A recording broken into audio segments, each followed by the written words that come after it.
Chceš si zahrát Grido Games? Viděl jsi Marvexe, Botmana, Kela nebo nějakého tvého oblíbeného streamera na Grido Games a řekl jsi, že to chceš taky zkusit? Toto je tvoje příležitost. Turnaj je pouze pro pozvané streamery a tak se dostat na turnaj není vůbec jednoduché. Tohle může být pro tebe jedinečná příležitost, jak si na turnaji zahrát. Rozhodli jsme se, že na Grido Games 5 jeden tým bude složený z diváků a na pozici hráče hledáme třeba právě tebe. Máš zájem?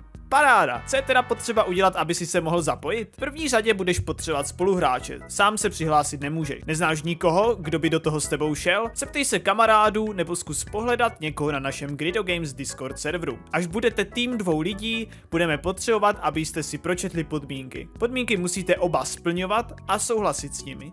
Pokud nějakou z podmínek nebudete splňovat, nemůžete se bohužel turnaje zúčastnit. Dále přijde ta zábavná část. Musíte udělat krátké video, které nás seznámí s vaším týmem. Video je kompletně v režii vašeho týmu. Důležité je, aby jsme se my a další diváci o vás něco dozvěděli. Můžete se představit vašimi jmény nebo zkušenostmi s Minecraftem, jak moc jste vlastně dobří, co rádi krom hraní Minecraftu děláte, jak moc vám jde o výhru, nebo jestli si prostě chcete jen tak zahrát, na koho se na turnaji nejvíc těšíte, nebo třeba jakou minihru máte nejradši. Je to čistě na vás, co do videa dáte. A tohle jsou takové naše rady, co do videa dát. Video by mělo být asi přibližně minutu až 2 dlouhé. Jak vybereme tým, který se do turnaje zapojí? Organizace turnaje projde všechny vaše videa a přihlášky. Vybereme ty nejlepší a posuneme vás do finálového kola. Finálové kolo už je pak na všech divácích, kteří na stránkách budou hlasovat pro svého favorita. Tým s nejvíce hlasy pak bude oficiálně pozván do turnaje. Link na formulář máte pod videem. Hodně štěstí všem zájemcům!